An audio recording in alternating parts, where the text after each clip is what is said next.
Warm welcome, many thanks indeed for calling through. We're betting big tomorrow. It's Thursday tomorrow, it's the 10th of November, and I'm going in with the bet of the year. It's a 3-1 chance, just been put in on the tissue at 3-1. It runs at Newcastle, and I think it'll jump round and I think it'll win.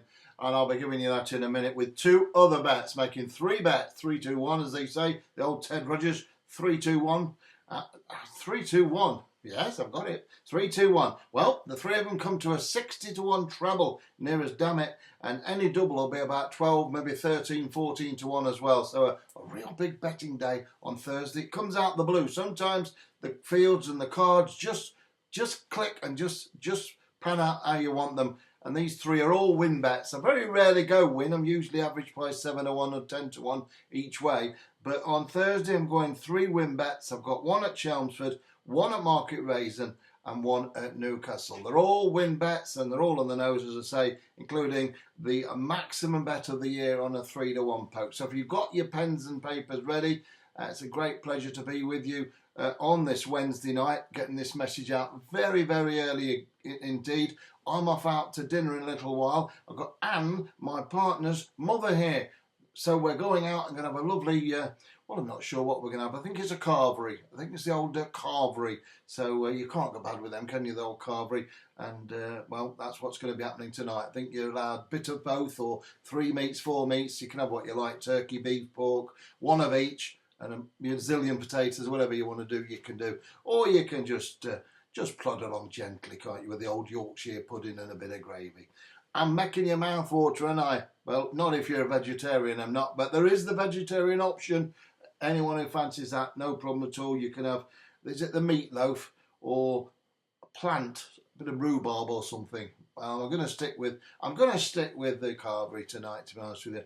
And I'm looking forward to taking the two girls out tonight. The two Anns, a mother's called Anne as well, so we've got the daily double, the two Anns. So if you shout Anne, you never know which one's coming, you really don't. And yeah, well, I hope you dress for the right occasion, as they say, not the wrong Anne. You know, well, let's move on, shall we, if you know where I'm coming from. Bit of fun, isn't it? It is a bit of fun as well. Right, let's go to, where should we go? Right, I've got the three bets here.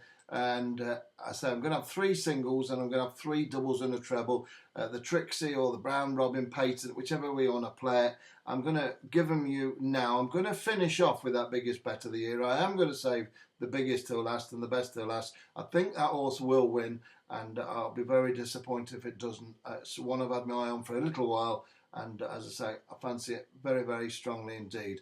Let's go first of all, though, for the 240 at Market Rasen. Number 6 here is the one I like. It's called Harry de Berlais, trained by Nick Kent and ridden by Charlie Hammond. Bit of an unusual combination, that Nick Kent and Charlie Hammond. Sound like an old vaudeville act, don't they? Ladies and gentlemen, Nick Kent and Charlie Hammond.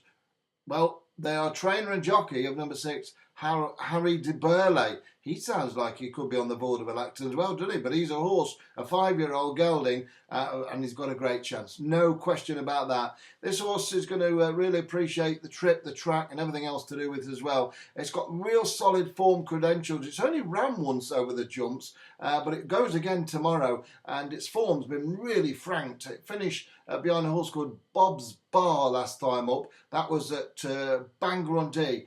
Finished second, but since then the form has worked out absolutely brilliant, and I'll be disappointed if Harry de Berlais doesn't put these in its place. There's only 6 runners go to post, so you've only got 5 to beat, but you know, you never know. But I do think it'll win. It's number 6, Harry de Berlais, put in at a nice 5-2, not too bad at all. The opposition's all very exposed in my opinion. There is the Ben Pauling horse there, Forsley Spirit, who's probably going to take them along and bowl along up front, but the message I've got is loud and clear that Harry de Berlais is the one to be on, and I'm on it. Runs off a mark of 98 in a 0-120 handicap chase grade 4, and it's in the 240 Market Rasen. It's my first bet of the day on one of the biggest betting days of the year. I'd love to crack this 60-1 treble. I really would, as we're moving forward to mid-November and then to the big month of December. Of course, I'm looking for a massive push towards the end of the year, and I think we've got a good chance of getting it in these 3-win bets. As I say, normally I'm each way player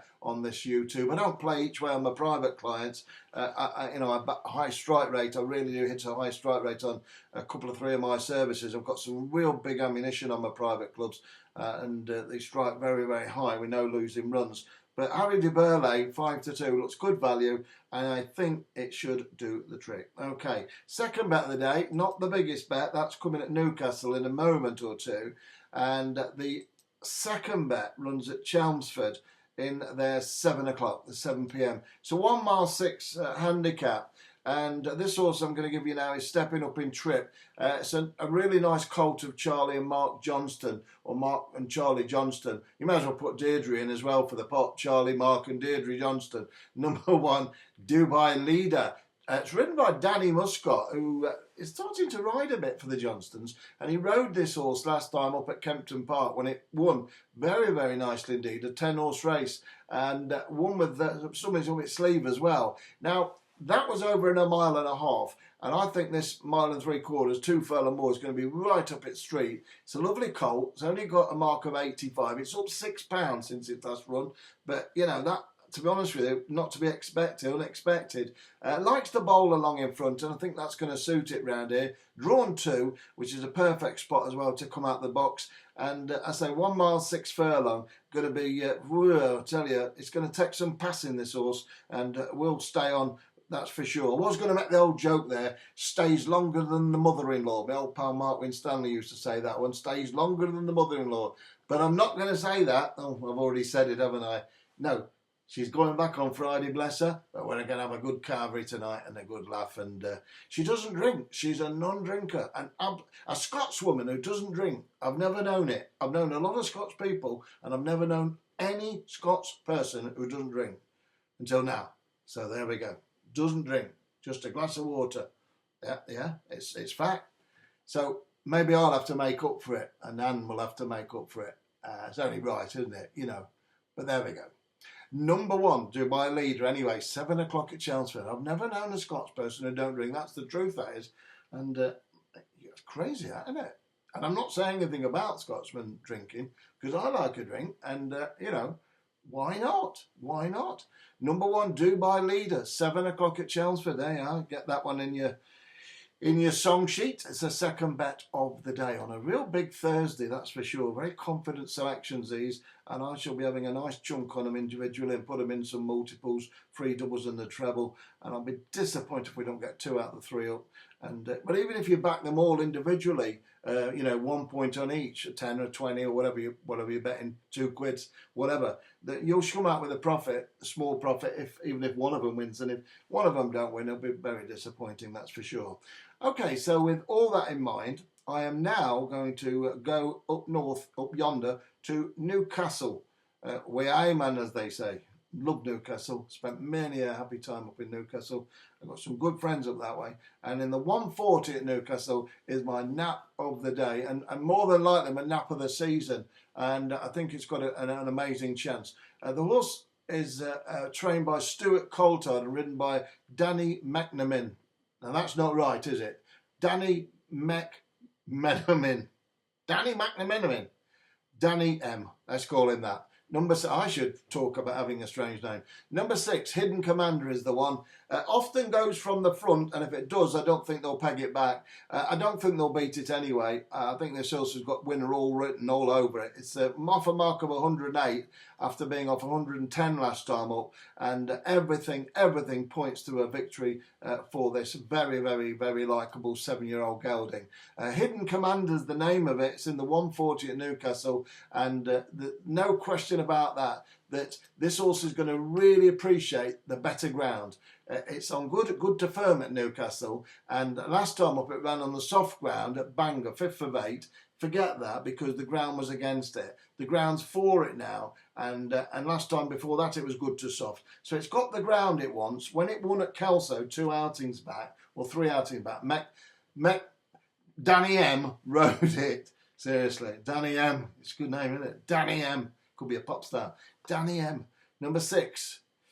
Hidden Commander, yeah, it's got the ground conditions it likes, and I think it's going to take a lot of stopping, that's for sure. In fact, I think it's going to do the business, and that's why I'm telling you it's one of my, if not the biggest bet of the year. Number 6, Hidden Commander, then in the 140 at Newcastle. So let's take a serious look at those three again. Dubai Leader stepping up in trip for Charlie and Mark Johnston, with Deirdre just behind, pulling the strings. So Dubai Leader, they're up in trip 2 furlongs, looks like a winner all the way. 7 o'clock at Chelmsford, about 130 to your cash. Number 6, Harry de Berlais, looks well in at the weights, another one who could go from the front and win. 240 at the Rasen, Market Rasen. And to finish it off, or to start off, because it's the first one out the gate tomorrow, the 140 at Newcastle, up there at Gospers Park.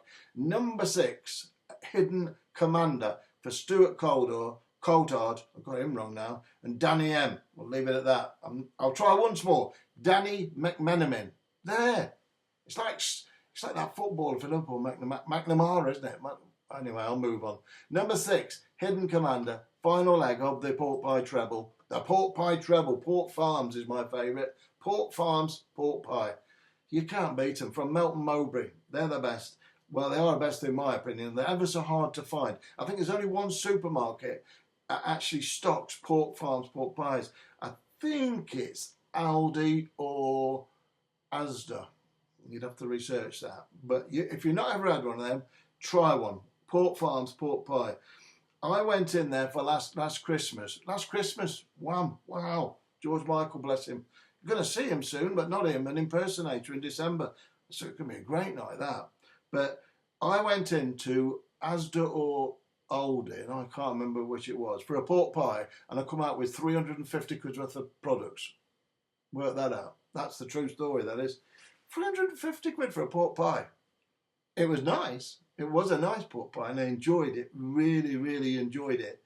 But 350 quid was a bit steep. I think for Aldi and Asda, it might be all right at, I don't know, in London at the big Selfridges or something. 350 quid for a pork pie. Pushing it a bit. Anyway, listen, Spin Grey, hope you've enjoyed it. I've enjoyed it. And whatever happens with the horses, you've got to keep enjoying it. You know, you've got to have a good time. Anne and her mother, I'm taking them out tonight for a carvery. And the little old lady, she's 75, I think, 75. And she's going to have a nice glass of water. Keep her sober, that's the name of the game, isn't it? Don't let her get too drunk. Double water. Or maybe a triple water and a dash of lime. Or lemon. I think she has a bit of lemon in it. Anyway, whatever she's going to have, she can have. I'm going to say have a great night, whatever you're doing. Take it easy. Molly, if you're wondering about Molly, she's fine. She's downstairs at the moment just having a tea. She'll be coming out tonight. She's going to sit in the car and wait for us to come out because she can't be left alone because she frets and gets too worried. So she comes everywhere that I go or Anne goes and where we go. She's never left on her own. She's always got us, which is absolutely beautiful. And there we go. And you've always got me, because I'm here. And there. And I love being here with you. It's fantastic. And thanks for everyone who writes in and say how much you like me being with you as well. We're going to have some nice times in the next few weeks up to Christmas. We're going to have a few laughs and we're going to have a few interesting things. And I'm looking forward to it. Look what I'm on here now. Island Spring. That's Anne's drink, isn't it? That's hers, isn't it? Yeah. And I got the other one here, look. Vimto. Not going to happen, is it? Anyway, listen, take it easy. And whatever you're doing tonight, whether you're having a Vimto, an Island Spring, or a shandy, or a cup of tea, remember, tomorrow comes quick. And don't worry too much about anything because there's not much you can do about it. And worries never materialise. Just enjoy your night and sleep well. Take care.